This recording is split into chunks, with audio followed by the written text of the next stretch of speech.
Okay, so gagawin natin, testing natin ngayon. Titingnan natin kung magno-normal yung screen nito sa problema na ganun, ano. So try lang natin. Sumalit pa. Yan. Yan, oh, meron na siyang ano, input dito sa gilid.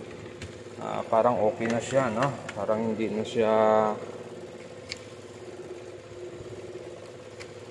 hati yung screen. Ayun, yun, no? Okay na. So normal na yung display natin. Pantay na sa screen. Okay na ito. So yun lang talaga yung naging problema niya. Sa pagdating talaga sa Sony, yung mga newbie na hindi pa kabisado yung sakit ng Sony pag ganun ang screen, akala mo mapping or nagbago yung signal. So check nyo muna yung mga ganito sa Sony. Yun, may makikita kayo dyan na parang mga resistor na 8 ang paa. Check nyo muna yon. Baka yun lang yung salarin, ano. Kasi gaya na ito, ayan. Yan lang yung pinalitan natin dyan, yung tatlo na ito. Pinalitan yung pinag-jumper natin yan. Hindi na natin pala siya pinalitan, ano. Nag-jumper na lang tayo.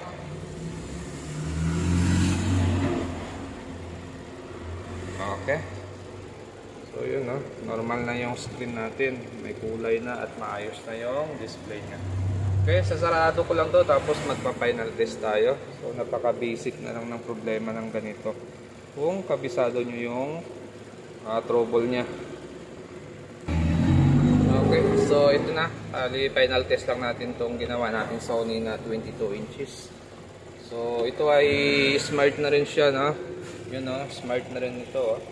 Pero siguro yung mga unang labas ito ng smart nya, no? Yung LAN type pa. Yan. So lumalabas na yung Sony nya. Tapos antay na lang natin yung display. Yun, no? Okay na yung picture nya. Normal na. Okay na. So hanggang dito na lang yung video natin. At kung bago lang kayo sa aking channel, huwag kalimutan mag-subscribe sa susunod ulit natin na video. So yun lang talagang naging problema niya. Yung mga photo na ito, yung maliliit na photo na ito, yun lang naging sira niya. Okay. So kung wala kayo pamalit, pwede nyo i-jumper. Kung mayroon kayong pamalit, pwede nyo palitan. Okay na.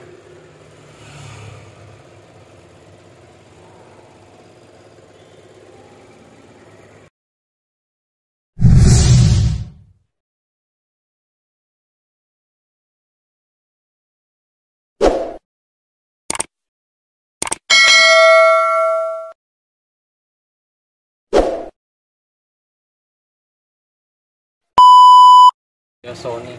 So makikita nyo yung picture ng Sony natin ay yan, ganyan. Pangit ng picture nya. Nasa 24 inches yata ito. Saka mapapansin nyo paling pa yun yung picture nya, no? Gumanon yung picture, magkaroon ng blanco dito.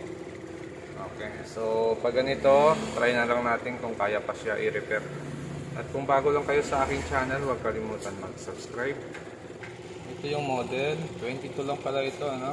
Sony 22. Ito naman yung power supply natin, laki.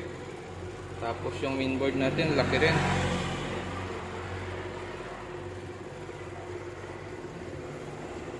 Okay, so dahil ito ay Sony, tapos ganun ang problema ng display nya, ang check natin una dyan ay yung signal nang gagaling sa IC. So yung signal na nanggagaling dito, dadaan yan dito sa parang resistor na ito, yung 8 yung paa.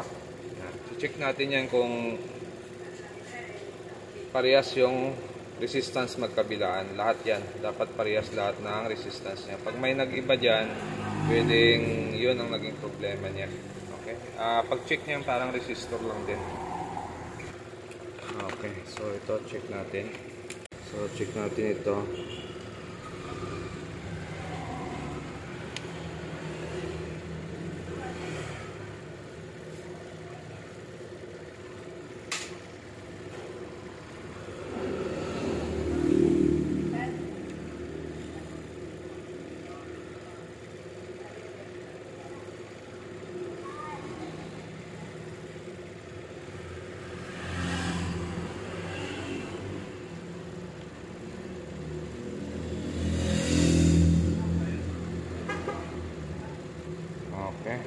Hindi normal yung signal na yun, no? Resistance niya hindi normal.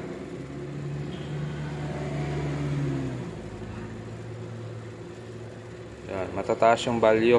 Okay. So dapat ang resistance nito ay mga 1 point or 2 ohms.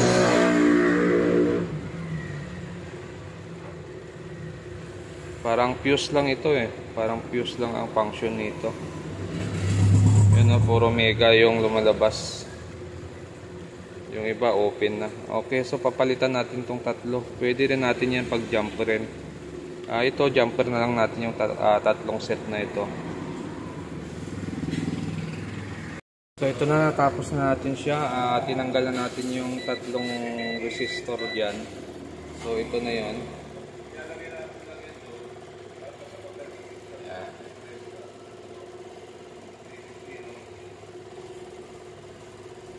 Tapos ginawa natin dahil wala naman tayo pamalit at mahirap din magkabit ng pamalit niyan. So pinagsama na lang natin, din-jumper na lang natin. Kita ba yung jumper natin?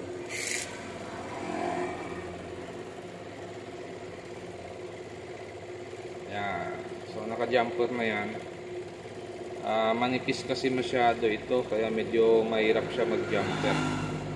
Yan, bali tatlong set yan.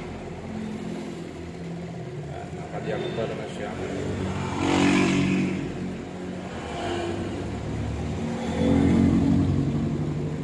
Okay, so gagawin natin, testing natin ngayon. Titingnan natin kung magno-normal yung screen nito sa problema na ganun, ano. So try lang natin. Sumalit pa. Ayun. Yan, meron na siyang input dito sa gilid. Parang okay na siya, no? Parang hindi na siya hati yung screen. Ayun, yun, no? Okay na. So normal na yung display natin. Pantay na sa screen. Okay na ito. So yun lang talaga yung naging problema niya. Sa pagdating talaga sa Sony, yung mga newbie na hindi pa kabisado yung sakit ng Sony pag ganun ang screen, akala mo mapping or nagbago yung signal. So check nyo muna yung mga ganito sa Sony. Yun, may makikita kayo dyan na parang mga resistor na 8 ang paa. Check nyo muna yon. Baka yun lang yung salarin, ano? Kasi ganyan ito, ayan. Yan lang yung pinalitan natin dyan, yung tatlo na ito. Pinalitan yung pinag-jumper natin yan. Hindi na natin pala siya pinalitan, ano? Nag-jumper na lang tayo.